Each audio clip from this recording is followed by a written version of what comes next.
Entonces, ahora podemos pasar a algo que se denomina combinatoria y que corresponde a la serie de aplicaciones o teorías que se utilizan para poder determinar la cantidad de resultados posibles. Conceptos previos. El factorial de un número. El factorial de un número se representa de la siguiente manera. N con un símbolo de exclamación de esta manera. Y eso equivale a multiplicar el 1 por el 2, por el 3, por el 4, así sucesivamente, siempre añadiendo 1, hasta llegar al valor n. Ejemplos. El factorial de 1 es igual a 1 por nada más. El factorial de 2 es igual a 1 por 2.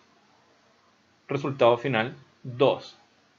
Factorial de 3 es igual a 1 por 2 por 3. Resultado es igual a 1 por 2, 2 por 3, 6. Y así sucesivamente. Veamos. Esto es 1 por 2 por 3 por 4 igual a 6 por 4, 24. Fíjense que el factorial de n también se puede escribir como el factorial de n menos 1 por n. Y eso, si se fijan acá, en nuestro ejemplo, 1 por 2 por 3 es el factorial de 3, que es el factorial de 4 menos 1, multiplicado por 4. Esas son algunas expresiones que pueden ustedes empezar a utilizar. ¿Y por qué aparece este término? Porque me permite a mí realizar una serie de cálculos. Por ejemplo, cuando tenemos permutaciones sin repetición, lo que nosotros tenemos, y se describe de esta manera, como una b con una sub n y un elevado n, no importa, es una notación, simplemente considérenlo, se dice que se permiten permutaciones, es decir, cambios de reemplazo de valores, pero sin repetición, que era como el ejemplo de las combinaciones en un candado sin permitir la repetición de un número. En ese tipo de sucesos, la cantidad de resultados posibles es n factorial. De hecho, en ese caso nosotros teníamos que la cantidad de valores que yo puedo utilizar en cada casilla es 10 en un caso, 9 en otro, 8 en el otro. Si nosotros no hubiéramos restringido el conjunto a 3 elementos, entonces hubiéramos obtenido, supongamos que tenemos 10 casillas y para cada una 10 valores, para la segunda 9, la otra 8, etc. La forma de calcular la cantidad de resultados posibles es n factorial, que en ese caso hubiera sido 10 factorial. Un ejemplo más directo es de cuántas formas pueden sentarse 6 personas en una mesa. Si nosotros sentamos 6 personas en una mesa, digamos que tenemos una mesa larga, redonda o cuadrada, me da lo mismo, voy a ubicar a una persona al lado de la otra. Lo importante de sentar personas en torno a una mesa es que una vez que siento una, ya no la puedo utilizar para sentarla en otro puesto. Es decir, una persona ocupa un puesto y no puedo después cambiarla. Es decir, no la repito. Por lo tanto, en una mesa, en esa silla, puedo ubicar a 6 personas. Pero en la siguiente silla, una vez que ya ubiqué en la primera, puedo solamente poner 5 personas. Después puedo poner solamente 4, después 3, después 2, después 1, y me pasé en la cantidad de sillas. ¿Ok? Lo importante acá es que vean que lo que estoy haciendo es básicamente construir el mismo concepto de factorial, solamente con un diagrama. Entonces, el número de resultados posibles va a ser igual a 6 por 5, por 4, por 3, por 2, por 1, que es exactamente igual a 6 factorial. Es decir, las 6 personas, cuando no se repiten, yo las puedo ir permutando en los asientos, la cantidad de resultados posibles o de combinaciones posibles es igual a 6 factorial.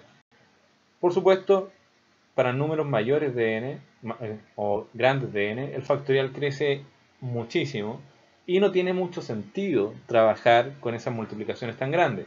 Por eso se escribe simplemente, resumidamente, como 6 factorial. Por otro lado, podemos tener permutaciones con elementos repetidos.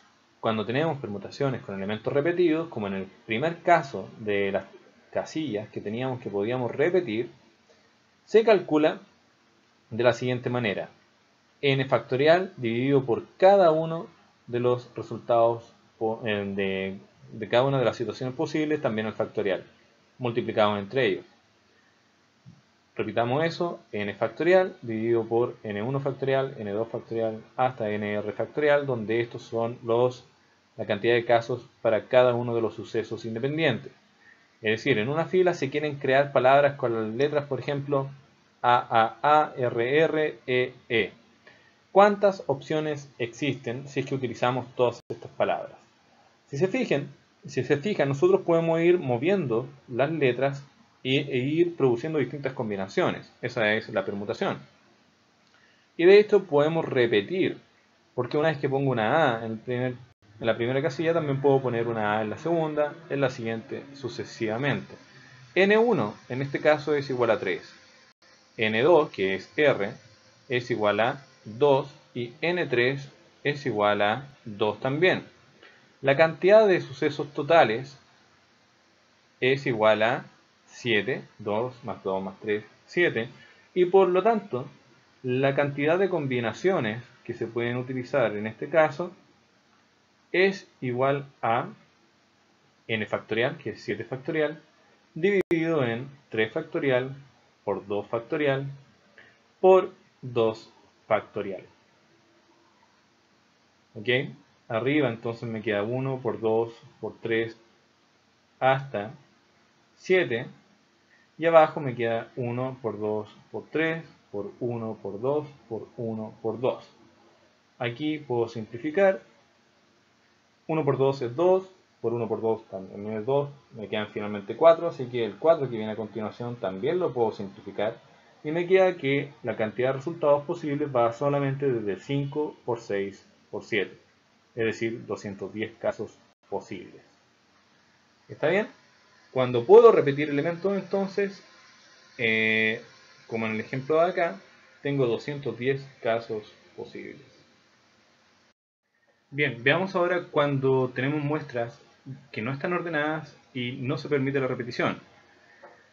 Preguntémonos la cantidad de resultados posibles cuando se extraen k datos de una muestra de tamaño n bajo la condición de que n sea mayor que k. Por ejemplo, un caso típico es formar grupos de 5 estudiantes en un curso de 40 alumnos. ¿Cuántos grupos de 5 puedo yo formar? ¿O cuántos tipos? Ojo, estamos hablando de tipos de grupos, porque efectivamente en un curso podemos formar un total de 8 grupos de 5. Pero ver las distintas combinaciones de ellos es mucho mayor. Y para eso se utiliza esta fórmula. Cuando queremos formar grupos entonces de k elementos de un conjunto de n elementos, la forma de determinar la cantidad total de grupos que se podrían llegar a formar con sus distintas combinaciones es igual a n factorial partido en k factorial por n menos k factorial. Por ejemplo, en una caja hay 3 bolas rojas, 2 bolas azules y 2 bolas negras. Se extraen simultáneamente o una tras otra sin ver las 3 bolas. 3 bolas. ¿Ok? De un grupo total de 7 bolas, donde hay 3 bolas rojas, 2 azules, 2 negras. ¿Cuántos grupos posibles? Y por ejemplo, ¿cuál es la probabilidad de obtener una roja, una negra y una azul? Veamos esto. En este caso tenemos que identificar K. K es igual a 3. Vamos a formar grupos de 3 bolas. Y N es igual a 7, que es la cantidad de bolas total. En este caso, C de 7 y el 3 acá arriba, según la notación, que nos dice que es igual a N sobre K. Esa es la forma de leer estos paréntesis de acá. Es igual a 7 sobre 3. Nos queda 7 factorial dividido en 3 factorial multiplicado por 7 menos 3 factorial, es decir, 7 factorial dividido en 3 factorial por 4 factorial. Si desarrollamos esto, la cantidad de combinaciones posibles es igual a 1 por 2 por 3 por 4 por 5 por 6 por 7 dividido por 1 por 2 por 3 por 1 por 2 por 3 por 4. Simplificamos todo aquello que esté en común. Y 1 por 2 por 3 es 6, así que se va con el 6. Y me queda que la cantidad de combinaciones posibles es igual a 5 por 7, 35. Y ahora si nos preguntamos por la probabilidad de que me salga una roja, una negra y una azul, sin importar el orden, no ordenadas, la probabilidad de que al menos una sea roja, otra negra y otra azul, será igual a la cantidad de resultados posibles, que está determinada por la cantidad de bolas de cada uno de forma independiente, es decir, 3 bolas rojas por 2 bolas azules por 2 bolas negras, dividido en la cantidad total de resultados posibles, que la determinamos según combinatoria, que es igual a 35. Y en este caso me queda 3 por 2, 6 por 2, 12. 12 partido en 35. Entonces la probabilidad de obtener una bola roja, una bola negra y una bola azul es igual a 12 partido en 35.